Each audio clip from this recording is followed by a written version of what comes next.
Merhaba arkadaşlar, ben Karo. Tekrardan yepyeni bir videoda sizinle birlikteyim. Lütfen bu videoyu izlemeden önce bir beğeni atıp abone olun ve arkadaşlarınızla paylaşın.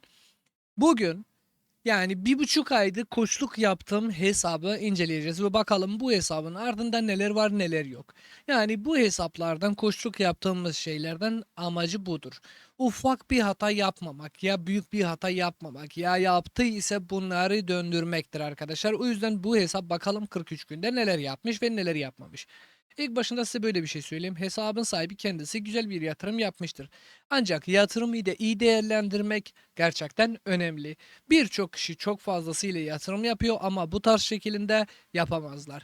Şimdi diyeceksiniz ki 14,5 milyon bir güçtür. Ancak bunu böyle bakmayın. Çünkü 14,5 milyon güç hiçbir şey değil ve eğer ki istese çok çok daha fazlasıyla oluyor. Gelin beraber inceleyelim. İlk başında paketlerden bakalım. Paketlerden buradaki herhangi bir paket yok. Günlük özel teklifi çao çao alınıyor. Tedarik deposunda sadece bu 3 tane paket alınıyor ki en doğrusu da budur. Özel kaynak sepeti yok ve cevher mağazasında tabii ki hepsini boşalmıştır. Yani burada cevher mağazasını hepsini harcamıştır. Hesap VIP 16-43 günde. Yani çok büyük böyle ya kafanızı mesela böyle şişiretecek bir yatırım değildir aslında. Sadece doğru yollardan gitmişiz ve şu an bu haldeyiz arkadaşlar.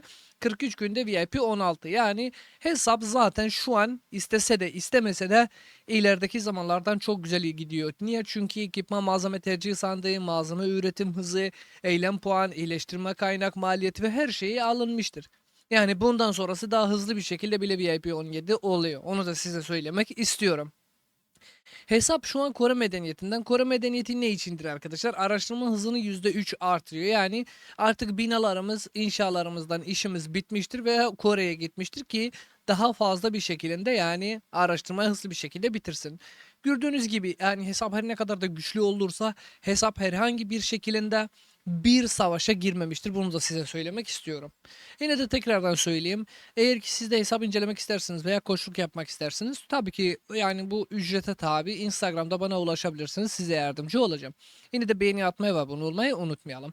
Geçelim bakalım hesabın buradaki teknoloji ve ekipmanlar veya şeyler ne alemdedir, onlara bakalım. Birlik merkezi 25 seviye olmuştur.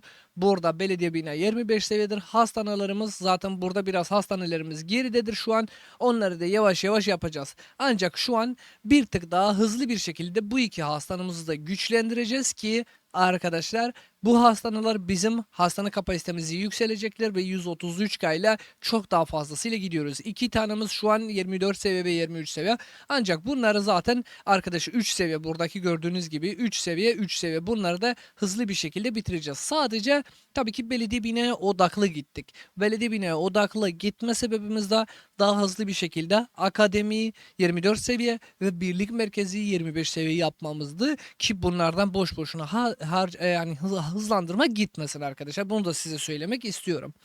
Teknoloji kısmına geçersek, teknoloji kısmında ekonomimiz zaten oldukça iyidir. Hiç berbat değildir. Yani gördüğünüz gibi mühendislik, matematik yüksektir ve özellikle KYK1'de bir tık daha bunlara özen göstermememiz lazım. Niye? Çünkü burada savaş zamanı KYK1'de çok hızlı bir şekilde başlıyor ve KYK2'de en azından bunları telafi edebiliyoruz. Burada gördüğünüz gibi dövüş taktikleri 8, savunma dizilimi 8, bitkisel tedavisi 8 ve buradan da tabii ki uçlu ok yani 6, geniş kalkan 6, sayı bölge 5, müşterek birlik 5, ordugah 4'tür arkadaşlar. Peki bunlar niye böyle 8'de falan bıraktık? Bunları 8'de bırakma sebebimiz de arkadaşlar burasıdır. Yani şu an buralara yatırım yapmamızın yani o araştırmalara yükseltmemiz hiçbir mantığı yoktur. Burada Kayır Tapınağı elde edersek yani ki elde ediyor krallık. Buradaki gördüğünüz gibi yani ünvanlarla buradaki gördüğünüz gibi yani mimar, dük ya bilim insanı ile ve buradan da tabii ki krallığın güçleriyle birlikte yani eğitim hızı ya da araştırma hızı veya inşaat hızıyla hızlı bir şekilde onlar da bitecek ve o zamana kadar da tabii ki Kayıp Tapınak'taki yani buradaki gördüğünüz gibi bu Kayıp Tapınak'ta buradaki teknolojilerimiz de bir tık daha yükselecek ve buradaki şehir merkezi araştırma ve teknoloji hızlandırmalarımız daha az gidiyor. O yüzden sabrediyoruz ve sadece küçük kısımdaki teknolojilerimizi yükseltmişiz. Ve bu da en doğrusudur. He, bunlar ufak taktikler olabilir. Ben size söylüyorum. Yani koçluk almanızın da bir manası yok. Ancak insanlar bunları bilemiyor. Ya bazen unutuyorlar. Ya bazen bu videoyu bile izlenmemiş olabilirler yani. O yüzden söylüyorum yani. Koçluk ücretlidir arkadaşlar. Instagram üzerine ulaşabilirsiniz. Hesabın içinde neler vardır? Hesabın içinde kaynaklara bakarsak 664 milyon gıda, 676 milyon odun, taş ve altın vardır. Gayet düzgün bir şekilde bir kaynağımız vardır. Kaynakları yetiyor mu KYK Savaşı'na? Kaynaklar KYK Savaşı'na yetmez ama bunları tedarik edeceğiz. Şimdi burada bir şey kafanızı karıştırabiliyor. Kalp krizi geçirmeyin. Az para harcayarak yani böyle bir şeylerde tabii ki e, elde edebilirsiniz ve ulaşabilirsiniz. Hızlandırmalarımız. Hazır mısınız? Bir beğeni at. Sonra geçelim. Buradan geçtik arkadaşlar. Genel hızlandırma. Yani 653 gün genel hızlandırmamız vardır arkadaşlar. Bu çok büyük bir rakamdır. Buradan da 41 gün araştırma hızlandırması vardır. Yani toplam olarak 700 gün 700 gün bir hızlandırmamız. Burada sadece hızlandırma genel ve araştırma vardır ve siz bunu böyle hesaplayın. 700 gün araştırmayla yani 700 gün hızlandırmayla bunları değil, bu değil, bunları değil, bunlar bile 10 oluyor. Yani çok büyük bir rakam hızlandırmamız vardır ve istediğimiz zaman öyle bir güce sahip olacağız ki yani aklınız şaşıracak. Bir anda bu hesap 30 milyona kadar güç yükseltebiliyor. Bunu da size söylemek istiyorum. Hisar 19 seviye. Şu ana kadar herhangi bir şekilde Hisar'a odaklanmadık. Niye odaklanmadık? Gerek yok. VIP 16 mı? Şu an zaten hesap 10,5 14,5 milyon güçte. VIP 14 mü? VIP 15 mi? VIP 16 mı? Yoksa Hisar'ı yükseltmektir. Zaten bir oyuncunun hesabı ne kadar hızlı bir şekilde VIP yükseltirse oluyor. Şimdi istese 258k cevheri var. İstese Hisar 25 seviye oluyor. Acele etmeye gerek yok. Sürekli barbar kale kesiyoruz ve barbar kalesi ile birlikte biz direnç oku veya hatta buradaki yani sözleşme kitapları alıyoruz. Direnç oku gözetme kölesini hiç yükseltemedik. Çünkü bu gerek yok. Gerekli olan bir şey değildir şu an bu hesapta. Ve son dakikaya kadar dururuz abi. Son dakikada bir araştırmaya bir tane inşa buff'ını açtığında %25'lik %30'luk bir buff'la bunların hepsini 15 dakika 20 dakikada bitiyor. O yüzden mantık bunu söylüyor arkadaşlar. O yüzden diyoruz ki yani koçluktan böyle bir şeyler yani elde ediyorsunuz. Bilemediğiniz bir şekilde bazı şeyler yükselecek ve hesabınız çok tatlı oluyor. Bu hesap ilk günlerden de gerçekten güç konusunda çok can çekici ve çok can çekti. Yani ya güç yükselemiyor. Çünkü bazı şeyler ilk başında eğer ki mantıklı gidersiniz ilerideki zamanlarda böyle bir şeyde sahip olabiliyorsunuz. Ha bu tek başına değildir yani. Buradaki birlikte de gerçekten çok sağlamdır. Yani günlük o kadar fazla paket geliyor ki size anlatamıyorum yani. Ve bunlar da bize fayda sağlanıyor. Tekrardan geçiyoruz. Yani 700 gün hızlandırmayla şu ana kadar gücü kaç oluyor? Yani yorumlarda yazarsınız sevinirim valla. Bakalım sizin düşünceleriniz nelerdir? Yani 700 gün hızlandırmayla nereye kadar gidebiliyoruz? Güçlendirme kısmalarımızda hiçbir şeyi harcamamışız. Yani buradaki gördüğünüz gibi saldırı, savunma %50 kapasitesi %25 hepsi buradan duruyor ve hiçbir şekilde ellemedik. Gerek yok. Ekipman kısmına geçersek şu ana kadar bu hesapta yumurta veya çekici etkinliği gelmedi maalesef. Ve bu bir de biraz acı çekicidir. Yani çektiriyor arkadaşlar. Yapacak bir şey yok. Ancak yani elimizdeki olan materyallerimiz gerçekten çok iyidir. Yani bu materyaller oldukça fazladır.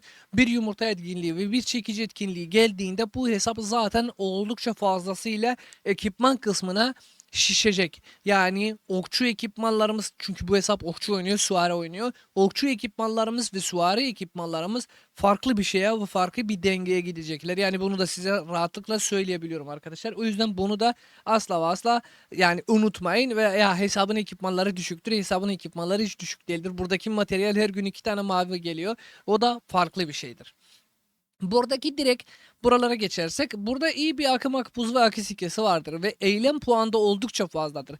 Yani bu eylem puanlardan bu krallıkta çok fazlasıyla iş yapıyoruz. Ne işi yapıyoruz? KVK başlamadan pre-KVK diye bir şey var. Yağmacı kesiyoruz. Barbar gibi ama yağmacıdır. Buradaki %85 eylem puanlarımızı yağmacıya kesiyoruz. Bu yağmacı kesme sebebimiz nelerdir?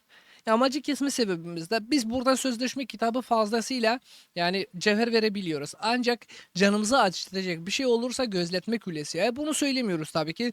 Burada yani bu eylem puanıyla gözletme külesi sadece barbar ve yağmacı kestiğinde burada fazlasıyla 5000, 6000, 7000 gözletme külesi çıkıyor arkadaşlar. Onu da size söyleyeyim. O yüzden eylem puanlarımız önemli ve KYK1'de böyle bir şekilde değerlendiririz. Geri kalan burada 356 tane altın kafa var ve diyeceksiniz ki ya 356 tane kafa böyle bir hesaba az değil mi? Azdır. Ancak bazı şeyler de yapmış oluyoruz arkadaşlar. Bunu da size söyleyeyim. Komutanlara geçiyoruz. Komutan kısmına geçtiğimizde burada full bir minimatomuz vardır. 56 seviye, 57 seviyede ve bir tane de tutmosumuz vardır. 5-5-2-1. Tutmuyorsa buradan 187 tane altın kafa basılmıştır. Yani tutmuyorsa 5-5-1-1 yaptık KYK1 için ve artık 5-5-1 yaptığımızdan kafamız rahat oluyor. Yani buradan herhangi bir problemimiz yok. Yani altın kafayla bir problemimiz yok. YSG'yi de fullleyeceğiz bu hesapta. Muhakkak %100 yani. Çünkü YSG savaşlar başlamadan önce 2 kere çark YSG'si geliyor. Birinci 82. günde falan. İkincisi de 2-3 gün savaş başlamadan önce geliyor. Oradan da full artı full oynayacağız 2 gün üst üste ve YSG'miz de fulllenecek. Ve şu anda çok fazlasıyla altın kafamız vardır. Burada minimatomuz fulldür. Yani bir minimato Baybars yapacağız arkadaşlar. Bir tık daha ekipmanları güçlendireceğiz buradan. Suare'nin. Çünkü minimatoda 7,5 bin lira para verilmiştir ve boşa harcamayacağız. Hesabın sahibi kendisiyle ya ben çok fazla okçuya odaklanmak istiyorum. Her ne kadar da dese ben bunu yani böyle boş boşuna bıraktırmam. Bir minimatoya Baybars'ı da burada kullandırtıracağım bu hesaptan. Ve buradan da gördüğünüz gibi bir Totmos'umuz vardır. 5-5-2-1. Totmos da o zamana kadar da rahatlıkla bir şekilde yani 5-5-5-1 olacak. Totmos da arkasını da bir YSG koyacağız. Totmos, YSG, Minimato, Baybars. Çok güzel bir ikili ve 300-400 milyon KP kasıyoruz. Chow Chow kısmına bakarsak 5-5-5-2 yani buradan görebiliyorsunuz çok fazla günlük özel teklifini alamadık.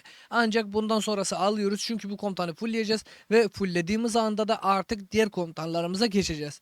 Tutmuyoruz kaçıncı günde özel paketlerden geliyorsa yorumlarda yazarsınız. Vallahi çok sevinirim. Bu Totmos benim kafamı şişirdi arkadaşlar. Onu da söyleyeyim size. Buradan da 5-5-5-2 bir Chow Chow'umuz vardır ve yavaş yavaş bunu da fullleyeceğiz arkadaşlar. Chow Chow'u KVK 2'den sonra content takasında kullanacağız arkadaşlar. Böyle bir şekilde hesabı ilerledik ve gördüğünüz gibi en ufak bir hata ve en ufak bir yanlış bu hesapta bulunmuyor arkadaşlar. VIP kısmına da bakarsak bu hesapta oldukça fazlasıyla cevher var. Hızlandırmaları alıyoruz. Bazen de materyalleri de alıyoruz tabii ki cevher harcaması vesaire geliyorsa. Buradan da böyle bir şekilde yani ne kadar da VIP 16 olursa bazı şeyleri boştan almıyoruz ve bizim için hiçbir şeye gerek yoktur yani almamızın hiçbir manası yoktur. Hesap çok güzel bence. Şu ana kadar gayet iyi belirlemiştir. Eğer ki sizin de bir öneriniz varsa bu hesabın hakkında yorumlarda yazarsanız sevinirim. İzlediğiniz için çok çok teşekkür ederim. Eğer ki siz de koçluk yapmak isterseniz veya hesap inceleme ücreti tabi Instagram'da bana ulaşabilirsiniz. Kendinize iyi bakın. Görüşmek üzere. Hoşçakalın. Bay bay.